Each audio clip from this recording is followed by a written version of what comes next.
and welcome back to the Art House. I'm Elise. As I record this, it's January 5th, which is 10 weeks out from my estimated final frost date in my area of Northern California, which means today I get to start my seeds. Very exciting. Last year, 2025, was my first garden year where everything in the garden was something that I planted from seed or bulb. So I did not go to my local nursery and buy seedlings. I just planted everything from seed. It was very fun. The year prior, I was about 75% from seed. So improving. My hope is to do the same this year. I'm gonna probably, over the next however many weeks, 6 to 8 weeks, plant 700 seeds, we'll see, and then transplant many of those to my garden. I would so much rather have too many than too little. So this is gonna be fun. I have a huge list of everything I'm planting, and I've broken it down by how long things take to grow, right? So how long they take to germinate, how long they take to turn into a little sprout, and then how long they take to turn into a healthy seedling that is big enough to plant in my garden. So in general, a seed packet is gonna give an estimate, right? They're gonna tell you they're gonna estimate how long it takes to sprout. And then sometimes they'll say on the package how long before you can transplant, like how long you can expect them to need in their little safe cocoon before they can go into your garden. And I find most plants are gonna estimate about 8 weeks, but then I also find that for my garden, I like to give it a little bit longer. So I'd rather have a big seedling to transplant, which is why I start so early. So today, I'm gonna be making one full tray of flowers. I have calendula, I have viola, pansy, and then some basil varieties. That's going in one tray. And my second tray, I have cherry tomato, sun gold cherry tomatoes. I have a bunch of different tomato varieties, tomatillos. I have peppers, cucumbers, and jalapenos. So a lot to do. And I have in advance of this made a list of like how many seeds I want to start, how many I'd hope to turn into seedlings, and we'll see based on like what I think will fit in my garden. So for tools, what do I use? I get these plastic 72 cell trays. There's 2 of them here. But there are 72 holes. And then on the bottom there's holes in the bottom of each cell, which is how they can get their water, right? And so these trays fit into these trays, which do not have holes. This is what's gonna keep the water inside. So this pops into here. And then in the beginning, when they are just germinating, this top goes on, and that helps keep them warm, helps keep all the moisture inside. And I'll use this in the beginning, the first like week or so. Don't worry, there'll be updates. You'll see it all. You'll see it all in this video. So that's all. That's like one set. And then in order to keep them warm, I'm currently in the art house. It's probably 55-ish degrees in here. I should get a thermometer. But in order to keep them warm, I put them on a heat mat, just like this. And this plugs in to the wall. And this is gonna provide consistent heat. I think the goal of this is to get like 10 to 15 degrees warmer than the air. So it kind of senses how cold it is, and then it gets warmer. I could be wrong on that. That's what I remember reading about it. I've used these heat mats for the past 2 years. I've had a lot of success with them.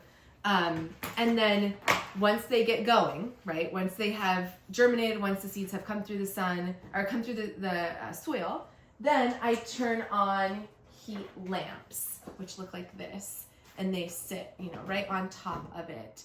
And these are on a timer. So while the heat mats can be going 100% of the time, always warming the soil, I don't want my seeds to get light 24 hours a day. So I have all of my heat lamps on a timer that looks like this. And you just set it for the hours that you want. You tell it like what time it is right now. So eventually when I plug this in, I'll tell it it's 11 a.m. And then I'll tell it, I want you to provide light to my seeds from 6 a.m. until 6 p.m. And then that trains the seeds to expect 12 hours of daylight, and they can kind of learn and adjust from there. So very exciting. That's what we're gonna do today. We're gonna start some seeds. All right, so we're gonna get started. I use seed starting soil because it's a bit more lightweight. Like if you go to your garden store or wherever, they're gonna sell something like this. And if you feel a bag of this compared to a bag of like potting soil or certainly compost, it feels a lot lighter, and that's on purpose, right? It's a blend that is a bit more lightweight that makes it so it's not difficult for your seed roots to get started. So I'm not partial to the brand, this is just what they have. And so I'm just pouring this in. It takes more than you think. I will go through, we'll see. I have 4 bags of this for my season. We'll see if I need more than that. Okay, so I have that all in. It's all leveled out. And then normally I would just take this over to the sink and add water, but we got it. It's all set up here. So I'm just gonna pour some water out. Woo. And remember, there's holes in the bottom of this. So some of the excess water is gonna drain out. But ideally, I want all of my seed starting soil to be moist, right? I want it to be a little bit wet in order to help those seeds germinate. Then I use a pencil to make a little hole in each of my cells. And then into each hole is gonna go a seed. Depending on your risk level, you can decide you may want to put 2 seeds in each hole, right? Because then if one doesn't germinate, the other one does. I have found over the years that my germination rate is decent enough that I pretty much just use 1 or 2. Like if the seeds are, like if it's a cucumber seed and they're pretty large, I definitely use 1 because I can see it, I know what's going on. Tomato seeds, maybe I'll use 2, but if you're overplanting like I do, it's not that big of a deal if 1 seed doesn't germinate. So you can put 2 in each hole, you can put 3 if you wanted to, but typically I use 1. Some of my seeds are much tinier than others, right? Like my tomato seeds are teeny tiny.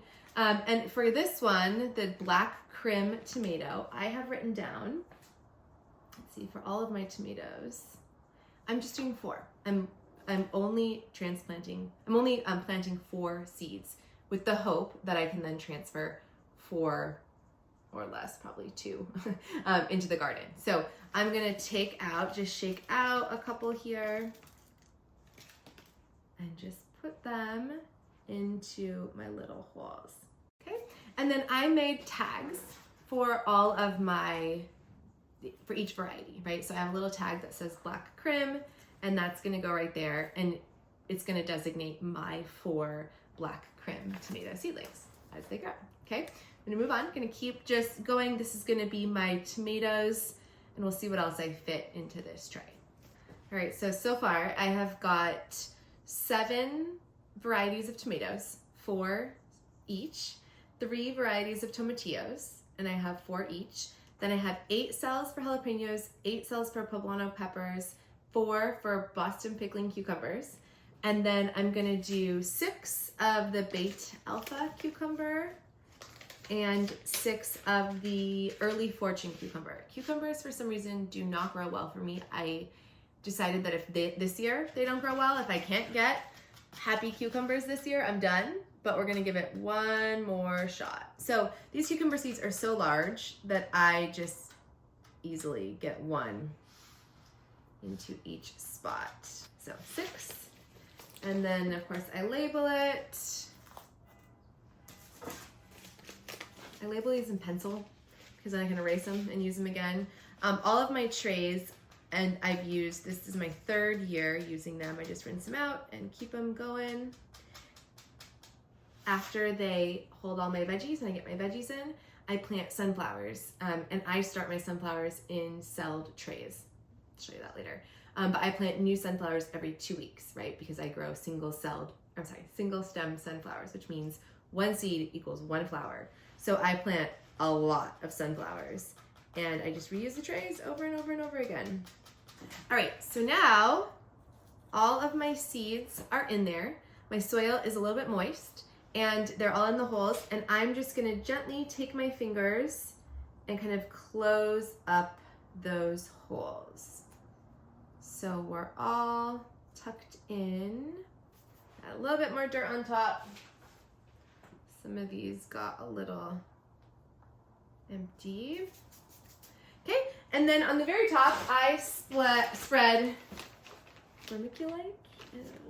I don't know how to pronounce it, because it's supposed to be happy. It's supposed to help seeds germinate. This was something I did last year, so we're doing it again this year. And I just layer it right on top. And then I'm gonna put my plastic dome over the top here. And then set this on the heat mat that is already plugged in and I've had warming. So that's there, that's that one. That one is done.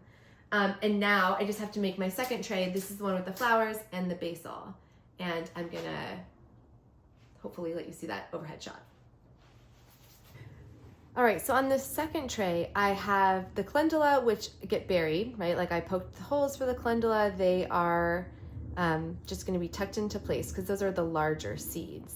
But all of the other flowers here and the basil, the seeds are so tiny that the request is a surface sow, right?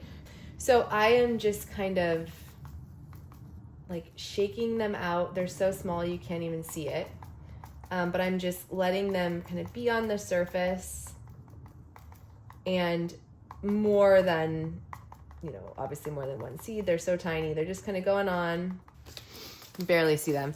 But then I'm just going to kind of just sort of like dust them into place and hope for the best with the little teeny tiny guys. Let's see. This is viola. Okay. And then I'm going to do the same for the pansies and same for the basil.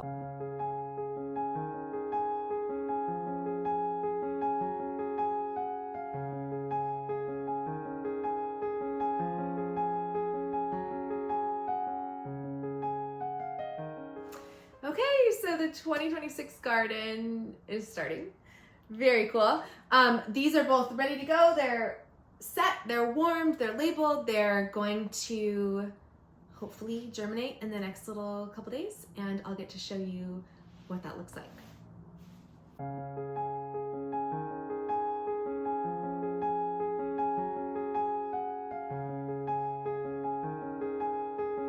All right, it's been a week and it's colder than it was a week ago for sure, but my seeds are going. These are the 2 trays that I started last week. And this tangle of cords is keeping them going. I have them on grow lights, and I have the trays on just like pieces of wood. These are old shelves I don't use anymore as shelves. And I stagger them to get the plants closer to the sun, or closer to the light. And then as they get bigger, I don't need quite as many. It's kind of like a dance that I'm gonna do with all of the seedlings for the next couple weeks. But we can take a peek. So here's tray 1. This has my tomatoes in it. It has the jalapenos and the poblano peppers, and then the cucumbers here. You can see the cucumbers are, this one is too long. This one's not gonna make it, too leggy. But you can see that the cucumbers are doing really well. They're like much more obvious. And then my tomatoes are teeny tiny. You can see where I planted multiples in the same cell. And so eventually I'm gonna pick a winner of these, and I will pull out the slightly smaller seed and let it, or the slightly smaller seedling and let it just be the big one. But they're all doing well, except I have almost no growth with my jalapenos and my poblano peppers. And I remember this from last year. I remember that those seeds take much longer to germinate. And that's okay. I did this last year, did it 2 years ago, and it worked. These are gonna be okay. So that was tray 1. My flower and basil tray is even less exciting.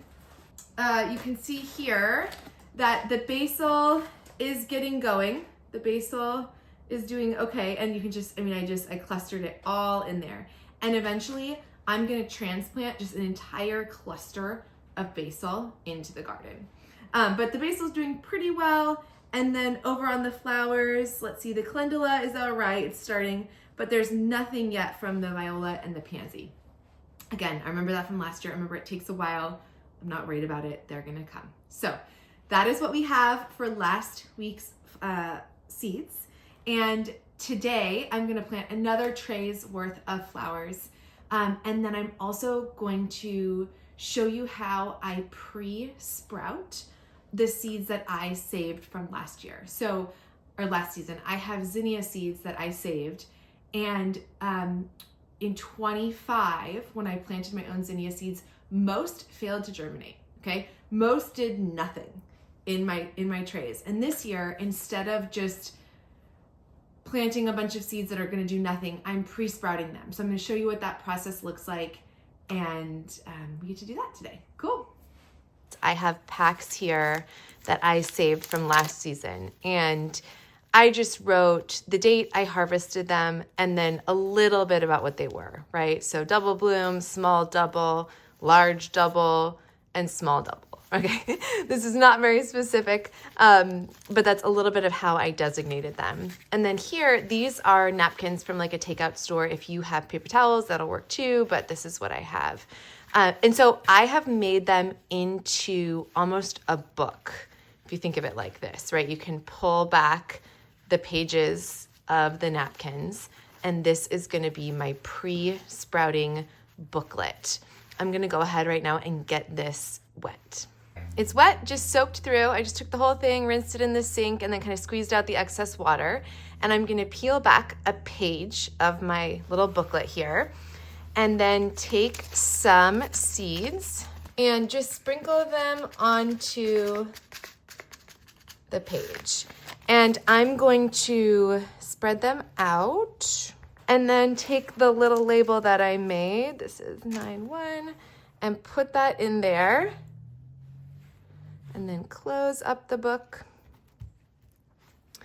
and peel back to another empty page and put another bunch of seeds onto the wet paper towel. And I'm gonna do that with all of these seeds to make a little booklet of germination so that these seeds can go ahead and take off. So that's what this is gonna look like.